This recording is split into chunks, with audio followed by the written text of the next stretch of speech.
Hi, and welcome to Happy Fisherman Adventures.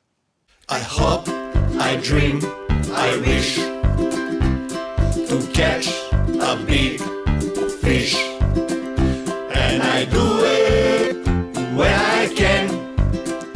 I'm a happy fisherman, and I do it when I can. I'm a happy fisherman.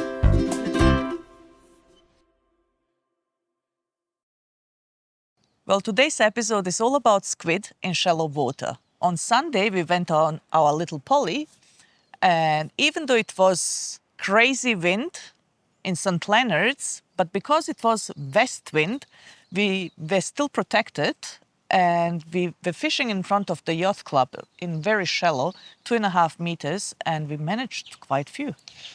To be honest, I was fishing Friday as well, which was even worse. And I had white caps and all that stuff, so I couldn't go to my King George ground because it was a little bit too far. But in front of the yacht club, it was flat. The only problem I had Friday, it was raining, so I had to put my overall on. Chiquita, she got wet. So yeah, but plenty squid around. 2 jigs that outperformed. It was the actual Yamashita mullet, which is actually just pilchard, natural color. And the other one was the clicks, the green and black stripes over it. That jig actually worked amazing. So those 2 jigs were best. You're gonna see in the video. Also, people ask us, oh, you're already showing us the area. Why don't you show us the GPS? So you're gonna see the GPS mark. Exactly, I actually pressed the button so you can see where I am. So later in the video, you're gonna see the actual area. But I have to say, GPS doesn't really mean much because fish swim, they move. So one day you find them there, next day we move a little bit further, especially snapper. You know, once they'll start around Frankstone, they're in Black Rock, next moment they are Altona. So the GPS marks, it's kind of starting point, but you do have to look around and try and find your own fish. Saying that, what about Bermagui? Well, it's still on fire. The fish, maybe not as many, but definitely the fish is bigger now. Oh, it's just amazing. They're catching 60 plus kilo yellowfin. My favorite, albacore at the shelf, plenty around. I can't wait to run because yeah, it's just hard with work and everything else that's happening around. It's a little bit too hard, but that's really go-to place at the moment. We went to Portland. We looked in the rubbish bin the other day. There was not much. They're getting some gummies and yeah, bits and pieces.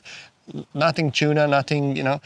Also, our friend Dima, amazing. He's been catching barrels just out of, well, just in Bass Strait in front of the Flinders or on the other side, Inverloch, Kilcunda.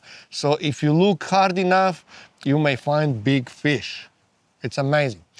So the first video today, it's me and Chiquita. We're actually fishing in front of the yacht club at St. Leonard's. Have a look. This adventure is from last Friday, and here we go. It's me and Chiquita. In front of St. Leonard's, the winds are 20 knots. It's really windy out there, but west wind at St. Leonard's, it's not too bad. We are just in front of the yacht club in 2 meters of water, and yes, the water was crystal clear.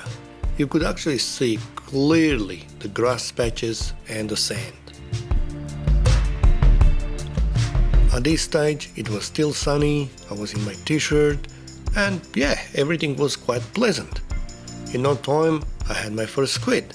It was quite a small one, but hey, who cares, it was a squid. Chiquita, she was just enjoying the view. I was looking around as I did not have the net ready. My little polycraft is actually a great boat, but there is not enough room like in my big boat. So it's funny, in a big boat you put your hand to the left, you grab the rod. You put your hand to the right, you do the hokey pokey. So everything is there. But in the boat that's half a size of my big Whitley, well, yeah, you need to actually organize things a little bit better. No matter what, I managed to land this squid, And yes, the squid took the clicks jig, the green clicks jig. So it was time to cast again and try for some more.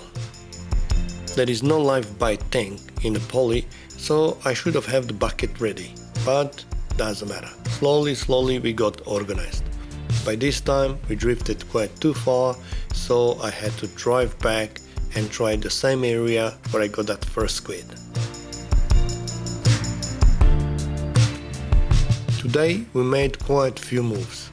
And yeah, every move we got 1 or 2 squid, but it wasn't like 5 or 6 at a time. Also, I don't work my rods really hard. Actually, I put them in the rod holder, I drift, I maybe give them a small lift, that's about it. I don't whip them, I don't smack them, I don't try to be aggressive, because most of the times when I do that, the squid just gets spooked and goes away. So as you could see here, I caught another one on that, here, one more, just what can I say, on that mullet jig. It's actually just a natural looking like pilchard color, and yeah, they love it. Now this drift was quite productive, and as you can see there is one more. But somehow we were in the right area, and it was a little patch here, and that patch produced, well, about 4 squid so far. The squid wasn't massive, but it was squid. So a few times we had to move, and you can see in meantime that we had white caps, then the wind went down, then it went back up. At one stage it was quite uncomfortable, but you just stay there. And also, if you're not really careful in high winds, you may lose your cap like I did. Lucky I didn't lose my head, but doesn't matter, I had a spare beanie and we're back in action.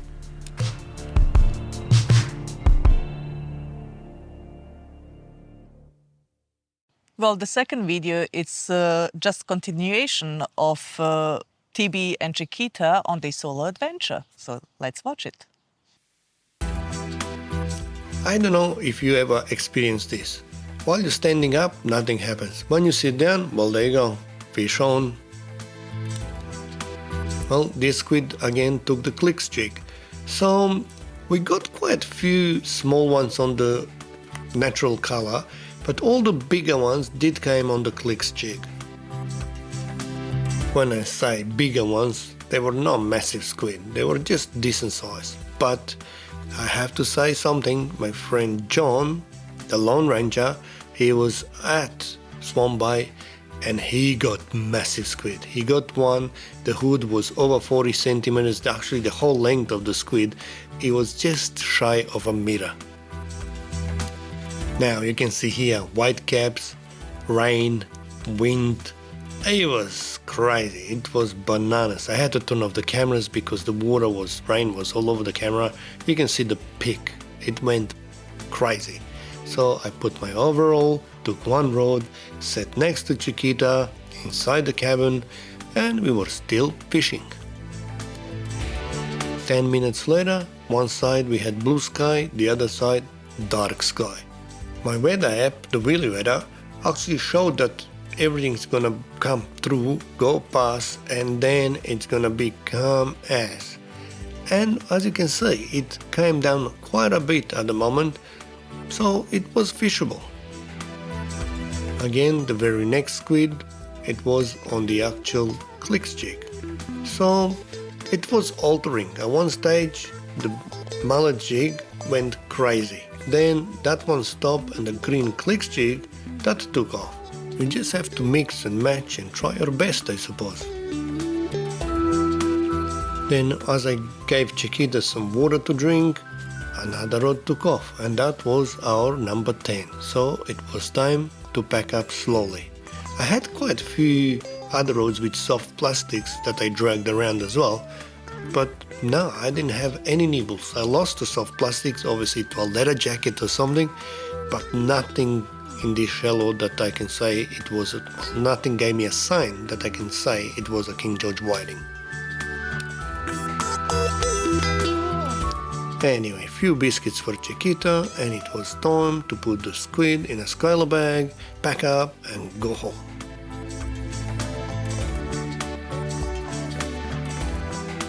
I have to add that whoever invented this skylar bag, it was a genius. Squid, King George wiring, amazing. You cannot use it for snapper. I know a lot of people say, I'll put a snapper or flathead in it. It doesn't work. But the bread and butter fish, as I say, squid and the actual King George, just to take that slime off, it's good enough.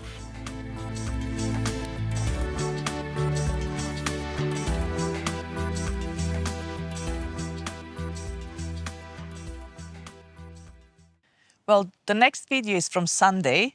All three of us, TB, Chiquita and myself, went back to St. Leonard's and we managed quite a few squid. But when we came back, we had our neighbors joining us for dinner. Yeah, Helen and her 94-year-old mum, they love squid, but they don't know how to cook it. So we said, don't worry, come down here, we'll do it for you. And mum was actually enjoyed. Yeah. She actually loved it. Nice. Both ways that we cooked it, in the breadcrumbs and in the garlic butter. Garlic butter, yeah. She was impressed. Let's watch the next video. This adventure is from last Sunday, 28th of September. At this time, we're back at St. Leonard's, back at the actual yacht club, chasing squid again, and with me is Mima and Chiquita. The weather, way better. Much nicer, still windy, but way better than a few days ago. We went straight to the same spot, and before you know, Mima had the first squid. It was on that mullet jig. 2 minutes later, another one. Mullet jig again. Then Mima saw a big squid following her squid. So she was holding the squid, as you do, so I put another jig just beside it and tried to hook this one up. At first, he was playing around, so I was jigging, he wouldn't take it, but then after a while, we hooked him. This squid was much bigger squid than any squid that we caught in this area in last couple of weeks. So we managed to hook him. Now it was a trick. I had to grab the net. Mima was holding the camera. Sorry about the camera work because she's winding with the camera in the hand. Then she put the camera down so we can land her squid and then use the net to land that big squid. I hooked that squid on a golden color jig, duo jig, that I got from Chris at Drysdale Bait and Tackle, and yeah, he didn't hesitate to go for it. Now we'll finally landed this one and have a look. Big squid, big mess. We were happy. That was actually a decent sized squid for this area. Anyway, we cleaned the boat, we got reorganized pretty quick, and Mima was on another one. Again, the mullet jig. This Yamashita mullet jig, it just works amazing. Since my friend Bruno told us about it, and we've been using it lately, we actually never went home without squid. In the meantime, I was on the phone with my friend Mark, who was just about to retrieve his boat, so while his friend went to get the car, Mark quickly ran out just to show us. He was at Swamby and he got some massive King George whiting. Amazing. Then we made a few more moves and we went closer to the shore. As you can see, we drifted away from the actual yacht club, but still in the shallows. And we managed a few more squid. That duo jig from Chris worked actually really good again, but also the actual mullet jig by Yamashita never stopped. So far we had about 10 squid, and as you can see, we were using only 2 jigs today. The actual gold color by Duo and our new favorite mullet by Yamashita. Today the squid was a little bit bigger than obviously Friday when I was here by myself, but nothing massive, just nice size. And they were not that aggressive. Again, we didn't work the rods hard. Actually, my rods were actually just in the rod holder and I was catching them left, right and center. So sometimes you just have to work the way they act. If they're actually aggressive and, and they're going hard for it, then of course you whip the rod, you actually work the lure, and they will attack. But if they're lazy, you need to have a lazy approach as well.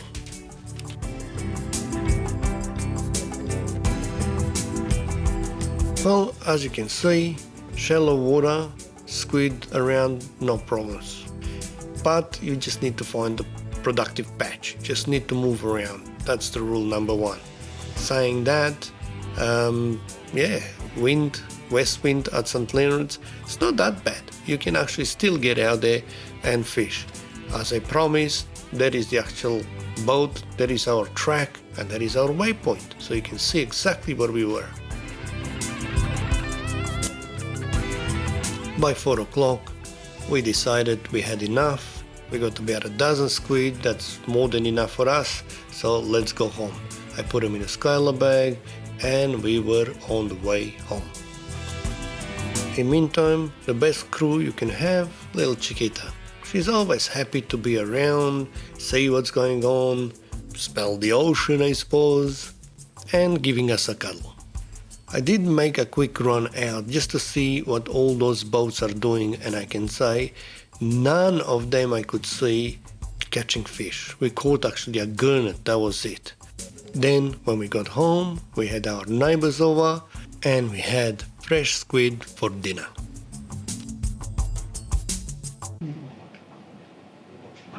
Beautiful.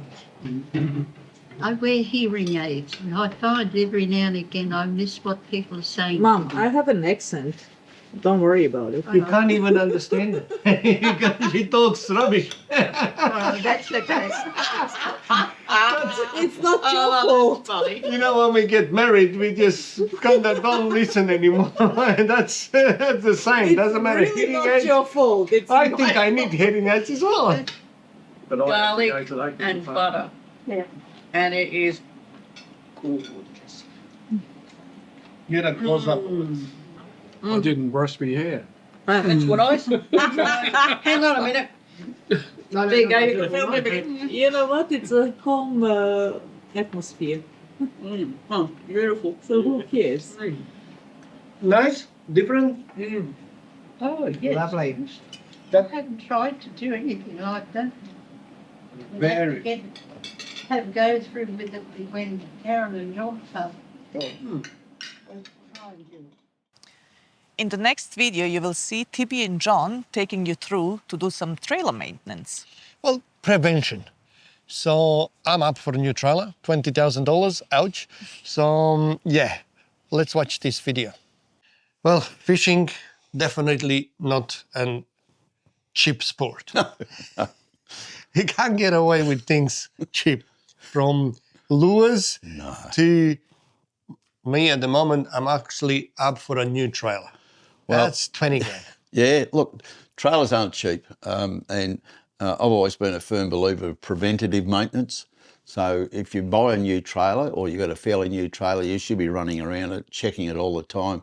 Now, unfortunately, someone drilled a hole in Tibby's trailer to run some wires. Before I bought it. Yeah, It wasn't me. Yeah, no. Yeah, before you bought it. But what it does, it removes the galvanising around the hole, and it just, rust will spread like a cancer. But unfortunately, when you get that rust on the internal part of the trailer, you can't see it. No, you no, don't of know course how not. far it's gone. So you run the risk of being halfway down to the boat ramp when the snapper season's on or something like that, and then like all of a sudden something lets go, and you could lose your boat, you could lose your trailer, you could injure yourself, someone else, and it just goes on. Well, you told things like this. Till I seen it, we go to Portland. Yeah, You do 100k an hour, yeah. bit of a bump, it just cracks. Gone. It's terrible. I mean, if you're gonna put cables, I mean, they drilled a hole to put a cable through, Yes. but Yeah. as I say, they drilled it after it was galvanized, so it's big no-no. If you wanna do stuff like that, you better use clamps, even cable ties. Yes. It just helps. It Yeah, really did. look, it's cable ties are cheap and they're easy to apply, and it does the job bang like that, and it gets you there and back, and then you consider what you might want to do when you get back home. Easy. Yeah, absolutely. What do you say? Aluminium versus steel You need versus to I-beam? ask. You need to ask. Look, I'm not spoiled, but I worked pretty hard to go towards a really good trailer. I did have a well-known brand trailer under my boat, but it started to actually rust from the inside out, and didn't notice it for quite some time. So I got rid of that trailer, and I bought an aluminium trailer. It's I-beam, and I've had that for I think it's 5 years now, and it's unmarked. It's just fantastic. It never lets me down. It tows beautifully. It's designed for my hull, and I think if you don't want to go down that road, there's nothing wrong with a galvanised trailer, but preventative maintenance. Really look after it. I've got a spray system on mine, which you've probably seen. Yeah. That sprays everything down automatically. I just press a button and away it goes. And I'm not saying that everybody has to do that, but if you maintain your trailer, you service it, you look after the springs, if it's got springs on it, check your wiring and your connections and the way the wiring's sitting on the trailer, your coupling, your brake system and so on. It's not hard to do. And if you don't know and you're not sure, there's plenty of people around that run businesses that look after boat trailers. And you don't have to do it all the time, No. but once a month or something, just go through it.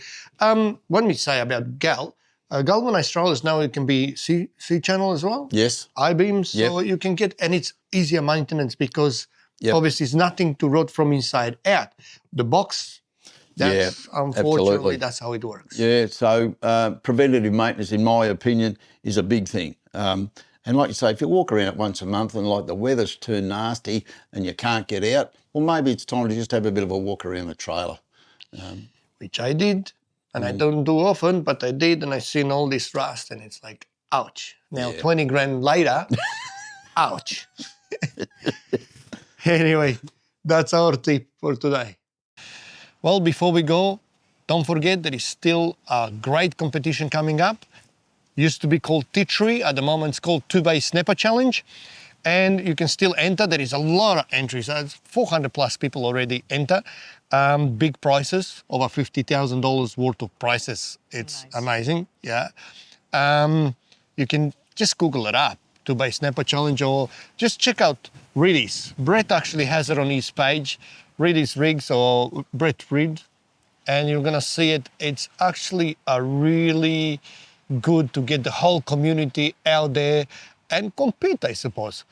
Saying that, thank you again, everybody that support us, purchase our t-shirts. We actually in the awards, in the Antenna Awards in November for the best outdoor show. Wish us luck. Thank you again.